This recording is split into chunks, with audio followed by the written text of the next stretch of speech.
ఆడపై నువ్వు పని చెప్తావు, మా మేడే చెప్పింది ఆడపై నువ్వు పని చెప్తావు, వీడికి వచ్చి నీకు అప్లై చెప్తే నువ్వే చెయ్యి. నేను ఎందుకు చెప్తా? నేను చెయ్య, ₹1,00,000 వస్తే నేను చెప్తా. న్యాయమా సార్ ఇది? అవునా కదా? కరెక్ట్. నేను ఎందుకు చెప్తున్నాను సార్, నీకు నేను చెప్పే అవకాశం కరెక్ట్గా అయిందనుకో, నీ దగ్గర కరెక్ట్ అప్పో నిప్పో ఉన్నది. బిజినెస్ చేయాలంటే మా సార్ చెప్తాడు, అప్పని ఉండాలి నిప్పని ఉండాలి సార్. దీంట్లో ఏదన్నా ఒక దగ్గర నీ దగ్గర స్ట్రాంగ్ ఉన్నది, నువ్వు కరెక్ట్ పర్సన్వి, నీ దగ్గర మంట ఉన్నది, నీ దగ్గర ఆటలు ఉన్నది. This is the right in the stage. నేను చెప్పడం కాదు సార్, గవర్నమెంటే చెప్తుంది. ఇండియన్ గవర్నమెంట్ గైడ్ లైన్స్ ఇచ్చి మరి చెప్తారు, this is the future of India. Direct selling నువ్వు నేర్చుకోవాల్సింది ఎందుకు, కొన్ని ఫేక్లు ఉన్నాయి. ఇవాళ కూడా నువ్వు పొద్దున ఫోన్ చేసి, సార్ నీ 15,000 కట్టు, నీకు సబ్జెక్టు నేర్పుతా. హైదరాబాద్ అట, నేను నెలకు ₹1,70,000 తీసుకుంటాను సార్, ఆ మెర్నింగ్ 1,75,000 అంటారు. అక్క జరుగుతా నాకు తెలుగులో చెప్పండి, తెలుగులో మాట్లాడి 20 నిమిషాలు మాట్లాడింది. ఆమె నేను ఒకటే పాయింట్ చెప్పాను, మా ఫ్రెండ్ గారు వెస్టిజ్ చెప్తాడు, వాళ్ళ ఫ్రెండ్ కాలేజ్ మెట్.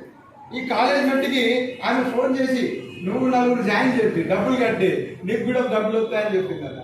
వాడేంది వాళ్ళు జరంత హుషారుడు కాబట్టి నా దగ్గరకు వచ్చి, మామ SOL అనే కంపెనీ తెలుసారా అని చెప్పాడు.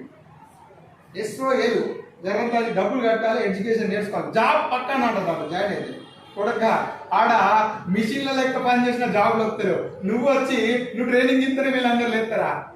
జూమ్ మీటింగ్ జాబ్ అవన్నీ మళ్ళీ ఆన్లైన్ జాబ్ అట, ఆన్లైన్లో ట్రైనింగ్ అట, ల్యాప్టాప్ కూడా ఫ్రీ ఇస్తారా? నువ్వు అంటే 15,000 ల్యాప్టాప్ కూడా ఇస్తాడా? ఇస్తాడా? ఆయన చెప్పినప్పుడు నేను ఒకటే చెప్పిన, వెస్టీజ్ తెలుసా అక్క అని చెప్పిన. తెలుసా? వెస్టీజ్ చేసేటోళ్ళు దీనికి ఎందుకు వస్తారు? గాడిదలు అయితే పోతారు అక్క, గుర్రాలు. నువ్వేదో నీ పేరుకులు చెప్తాను, ఎంత కట్టాలి అక్క, ఎంత వస్తాయని చెప్పిన. మరి నేను వెస్టీజ్ ఎంత కట్టాలి, వెస్టీలు నువ్వు ప్లాన్ విన్న తర్వాత ఎంత కట్టాలని అడగవని చెప్పాను. అన్న అర్థమైందా లేదా? అర్థమైందా లేదా? On the spot phone cut చేసి మళ్ళీ ఫోన్ చేయరా అంటే ఏం చెప్తలేదు. అర్థమైందా సార్? డబ్బులు కట్టేయాలంటే నువ్వు మోసపోయినప్పుడు. నేను చెప్పేది ఏంటంటే, డైరెక్ట్ మార్కెటింగ్ కంపెనీ ఈ ఇండస్ట్రీ వేరే.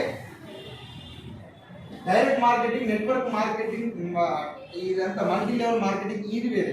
Spongy system, SPONZE, spongy system, money circulation system, paramedical system, ఇవి డిఫరెంట్. వీటికి డిఫరెంట్ లెవెల్ నువ్వు డైరెక్ట్ సెల్లింగ్ చేయాలంటే, వచ్చి కంపెనీలో 15,000 కట్టు కాక తెల్లారే నీకు ₹1,000 వస్తాయంటే, తెల్లారే ఇద్దరే జాయిన్ చెప్పి ఉంటాయో సార్ కాన్సెప్ట్.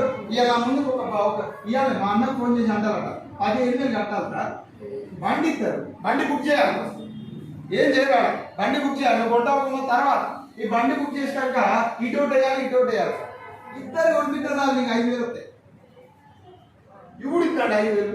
ఇక్కడ నువ్వు మునిగినావా లేదా సార్? డబ్బులు వచ్చిన తర్వాత డబ్బులు కట్టినప్పుడు మునిగినా మునిగినట్టే కదా. డబ్బులు వస్తే దేవుడికి ఇరుక ఫస్ట్. నీ చుట్టూ వాడు కట్టుకున్నాడు, నీ చుట్టూ నువ్వు విడిపించుకోవాలంటే ఇద్దరు ముంచాలి, లెఫ్ట్ ఒకటి రైట్ ఒకటి. వీడు కూడా ముంచాలంటే ఈ 4 ముంచాలి. అవునా కదా? ఇట్లా ఎవడో ఒకటి మునుగుతాడా లేదా? గుడ్ మార్నింగ్ మునుగుతాడా లేదా? ఇలాంటి సిస్టమ్ మార్నింగ్ వచ్చినట్టు చెప్తున్నా. అబ్దుల్ దగ్గర మరి 0 ఇన్వెస్ట్మెంట్ చేయొచ్చు కదా అంటే, ఈజీగా డబ్బులు వస్తాయి. అని సార్ భార్య మెడలు పుస్తకాలు అమ్మి కూడా డబ్బులు లాస్తాయి. ఇళ్ళల్లో గొడవలు పడుకుంటా కూలి పని పోయి మళ్ళీ పుస్తకాలు తెరిపించుకొని భార్య దగ్గర క్యారెక్టర్ లాసే వాళ్ళు ఉన్నారా లేదు? ఎసాను ఇలాంటి ఇండస్ట్రీ లాసే. ఐఎమ్ నాట్ ఆస్కింగ్ టు 15,000 కట్టే కదా, పైసా కట్టినా నువ్వు లాసే. ₹1, 1 పైసా యువర్ లాస్. అవునా కదా సార్? అవునా కదా? ఇప్పుడు వెస్టీలో జాయిన్ అవ్వాలి, డబ్బులు కట్టదంటారు.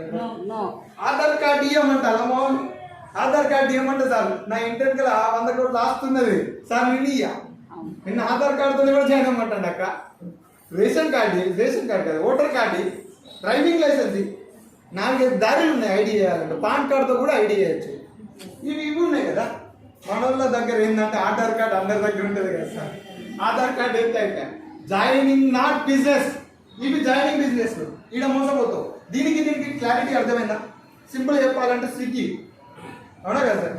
స్విగ్గీ నువ్వు ఆన్లైన్లో పెడితే ఆర్డర్ వస్తుంది, తెచ్చేటోడు ఎవరో తెలియదు, చేసేటోడు ఎవరో తెలియదు. కానీ నీకు ఏడో నమ్మకం ఉన్నది, ఆ వ్యవస్థ మీద నమ్మకం ఉన్నది, ఆన్లైన్ వ్యవస్థ మీద నమ్మకం ఉన్నది. ఓ ఫ్యామిలీ ప్యాక్ బిర్యానీ బుక్ చేసినావు, అదే ఇంటి పక్కడికి ₹1,000 ఇచ్చి తీసుకెళ్ళా పోరాను, గంట అయినా రాలేదు, 2 గంటలకి రాలేదు. ఇక కొడుకున్నా బిర్యానీ అంత వేడి తింటాను, ఉంటుందా ఉండదు పాయింట్. అవునా కదా? సార్ నా పీసులన్నీ బొక్కలు ఎత్తాను 6 గంటలు. అవునా కదా?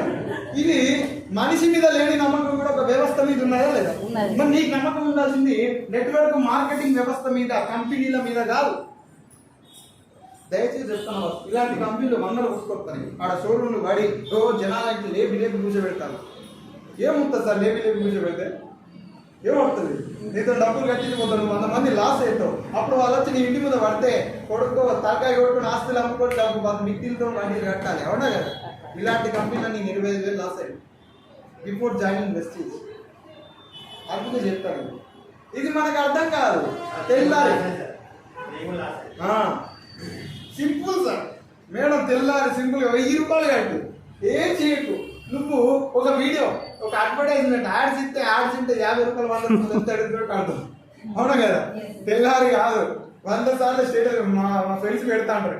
ఏమి ఇచ్చి కట్టినవారు అంటే 300 కట్టిన వాళ్ళు స్టేటస్ పెట్టావు, నీ పెట్టిన ఇక్కడ ఉన్నదా లేదా? మా ఫ్రెండ్స్ కూడా దెబ్బ తగిలి ఇప్పుడు వచ్చి ఇర్ఫాన్ నీతో చేస్తారా? అతనేం చెప్తాడు. ఇలా జనాలు ఉన్నారు.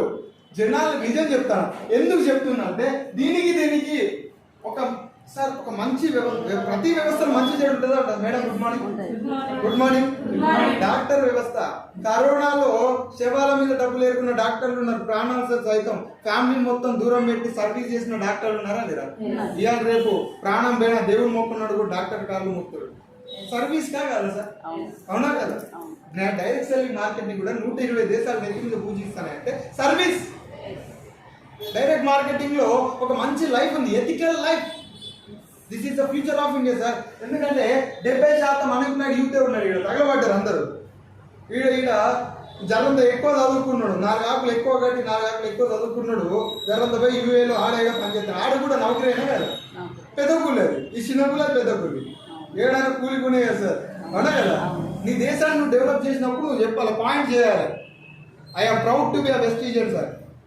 నెలకు 2,500 దగ్గర 2,500 కడతాను నేను ట్యాక్స్. అర్థమైందా? నా టీంలో దాదాపు 10-15 వేలు పోతాయి నెలకు ట్యాక్స్. పవరా ఇది కదా నెట్వర్క్ మార్కెటింగ్ అంటే. దీనికి తేడా చెప్పాలంటే ప్లీజ్ చెప్తాను. ఇది తెలవాలి నీకు. ప్లాన్ చెప్పడం కాదు, ఫస్ట్ ఇది తెలుసుకో. ప్లాన్ వినాలంటే యూట్యూబ్లో కూడా వస్తాయి. 10 మంది 6 లైక్స్ చేసుకోవాలి. ఇవి కాదు పాయింట్. ఇది క్లారిటీ చెప్తాను, నలుగురు చెప్తావు. జనాల మీద అంతా మైండ్ అంతా ఈనే ఉన్నది. నువ్వు నలుగురు దగ్గర పోయినప్పుడు ఎంత కట్టాలి ఇవన్నీ ఫేక్ అని ముచ్చట్లు వస్తానే సార్ నీ చెప్పు. ఎంతమంది ఇది చెప్తారు? ఎప్పుడు వస్తలేడు. ఫస్ట్ క్లారిటీ ఇది లేక మనం ఏం చేస్తామంటే సార్ ఎప్పుడు వస్తలేదు సార్. తెల్లారి గట్ల సార్ ఫోన్ చేస్తే బ్లాక్. ఇంకా గట్టిగా ఫోన్ చేసిందనుకో 2 రోజులు స్విచ్ ఆఫ్ చేసి ఇంట్లో కూర్చుంటావు. తెల్లారి ఫోన్ కూడా ఎత్తావు. ఎందుకు వస్తాయో నాన్న ఆయన ఇంటికి వచ్చి పోతే సార్ ఎప్పుడు ఇంటలేడు సార్, నా ప్లాన్ ఎప్పుడు ఇంటలేడు సార్, సక్సెస్ రాస్తారంట. అవునా కదా? సో దీనికి డిఫరెన్స్ ఏంటంటే 2016 సెప్టెంబర్ 12వ తారీఖు 13 పేజీల గైడ్ లైన్ తీసుకోవచ్చు ఇండియన్ గవర్నమెంట్. సార్ గవర్నమెంట్ కూడా దీన్ని అమలు చేస్తుందంటే దీనివల్ల గొప్ప జరుగుతుందా లేదా? అవునా కదా సార్? సో ఈ గొప్పతనాన్ని అర్థం చేసుకోండి. ఇదేం కాదు, మనకి రామ్ నివాస్ పాస్వాన్ అప్పట్లో కేంద్ర మంత్రి, లోక్సభ మినిస్టర్. సో ఆయన చెప్పిన మాట ఏంటంటే 17 నుండి 25 దేశాలు తిరిగి, అన్ని దేశాలు, అమెరికాలో 32 కోట్ల మంది సార్. తెలంగాణలో సార్ ఒక సౌత్ ఇండియా కలిపితే అమెరికా జనం ఇక్కడ 148 మంది 148 కోట్ల మంది జనాలు ఉన్నారు. సో వీళ్ళకు వాళ్ళ డిఫరెన్స్ ఏంటి? అమెరికా మరి 60% developed nation, India is developing nation. Developed గట్టి చెప్పండి, డెవలప్డ్ అని రాలే కదా. దానికి డిఫరెన్స్ ఏంటని తర్వాత చదువుకున్న వాళ్ళపై బయట తెలుసుకుంటే వాళ్ళంతా యూజ్ చేసే ఇండస్ట్రీ డైరెక్ట్ మార్కెటింగ్. జాబులు తక్కువ, ఆడ మానవులు ఆడ జాబులు చేయాలి. అవునా కదా సార్? వాళ్ళు బిజినెస్ చేస్తారు, వాళ్ళ mind set business mind set. మన దగ్గర జాబు ఏడు తిన్నారు కదా. ఈడ ఎందుకు చెప్తాను, జాబుకు బిజినెస్ ఎందుకు చేయాలంటే జాబులో ఎగిరెగిరి దునికిన అదే కూలి, ఎగిరెట్టున దునికిన అదే కూలి ఎక్కువ వచ్చిందా? బిజినెస్ లో జరుగుతుంది ఎక్కువ ఎగిరి దురుకు, ఇక్కడ ఎక్కువ డబ్బులు వస్తాయి, ఎంత పని చేస్తే అంత వస్తుంది. అవునా కదా? బిజినెస్ కి జాబ్ కి డిఫరెన్స్ అది. ఇప్పుడు ఇది చేయాలంటే నీ దగ్గర ఆకలి ఉండాలో వద్దా? ఇది క్లారిటీ వస్తే నీ దగ్గర ఆకలి ఉంటే నువ్వు కనెక్ట్ అవుతావు, లేదా నో ప్రాబ్లం కనెక్ట్ కావు. ఇప్పుడు దీని తర్వాత కూడా ఇప్పటికి కూడా డబ్బులు కట్టించే కంపెనీలు వస్తాయి కాబట్టి కొన్ని సర్టిఫికేట్ వస్తాయి సార్. మన రిక్వెస్ట్ 2016 సెప్టెంబర్ 12వ తారీఖు ఢిల్లీ క్రిస్టల్ హోటల్లో దాదాపు ఆ లోక్సభ మీటింగ్ పెట్టి 13 పేజీల ఆర్టికల్ రివైల్ చేసింది. డైరెక్ట్ మార్కెటింగ్ జెన్యున్ ఏంది, ఫేక్ ఏంది నువ్వు తెలుసుకోవాలంటే ఫస్ట్ ఆర్టికల్ చదువు. ఇఫ్ యూఆర్ ఎడ్యుకేటెడ్ ప్లీజ్ ఒక్కసారి ఓపెన్ చేసి గూగుల్ ఓపెన్ చేసి 2016 September 12 Indian government guidelines on direct marketing అని కూడా వస్తుంది. గూగుల్ కొడుతుంది. This is the future of India. ఇప్పుడు 32,000 కోట్ల టర్నోవర్ చేస్తాం సార్. 64,000 కోట్ల టర్నోవర్ చేయాలని కాన్సెప్ట్, 64,500 కోట్ల టర్నోవర్ చేయాలని 2025 డిసెంబర్ కల్లా కాన్సెప్ట్ ఉరికెళ్తండి డైరెక్ట్ మార్కెటింగ్. ఈ కర్ణంలో ఫేక్ కంపెనీల వల్ల దీని పేరు పోతుంది, ఇండియా డెవలప్మెంట్ ఆగుతుందని 2023 జూన్ 21వ తారీఖు భారత రాజ్యపత్రన గెజెట్ ఇచ్చింది. Good morning. అర్థమవుతుంది నా పాయింట్? తెలుగే కదా. భారత రాజ్యపత్రన గెజెట్ ఇచ్చింది. ఇప్పటికి కూడా ఈ మోసాలన్నీ అరికడతాం సార్ ఇండియన్ గవర్నమెంట్.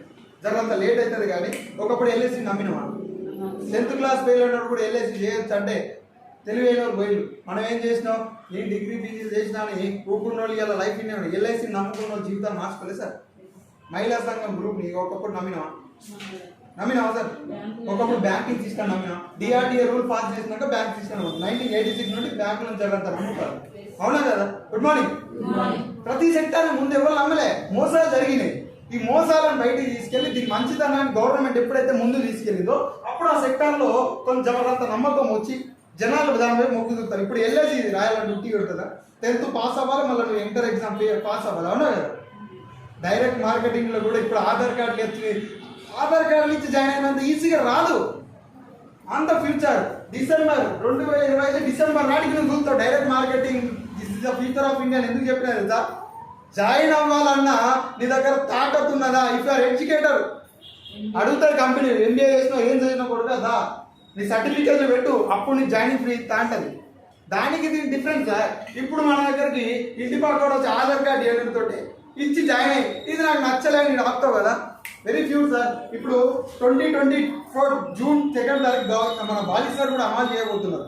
ఎవరైతే స్లీపింగ్ ఐడీస్ ఉంటాయో ఈ ఐడీస్కి 6 months టైం ఇస్తారు. రాలేదా ఆన్ ది స్పాట్ ఇవన్నీ బ్లాక్ అయిపోతాయి. పనికిరాని చేతి ఎందుకు సార్ గవర్నమెంట్? అవునా కదా? పనికిరాని చేతి ఉంచుకుంటా, మన ఇంట్లో ఉంచుకుంటాం. అవునా కదా సార్? మరి కంపెనీ ఉంచుకుంటుందా? ఎందుకు తీస్తానంటే డైరెక్ట్ మార్కెటింగ్ ఫ్యూచర్ మారబోతుంది. ఈ చెత్తనంతా పెట్టుకోవద్దు. ఈ చెత్త దీని విలువ తెలుస్తుంది. అవునా కదా? ఇప్పుడు జరంతా నువ్వు స్లీపింగ్ మోడ్లో పోయినా, స్లీపింగ్ మిల్స్ చేసి ఇంట్లో కూర్చున్నా, you are unfit for the wastage. ఒక్కసారి గట్టే క్లాస్ డైరెక్ట్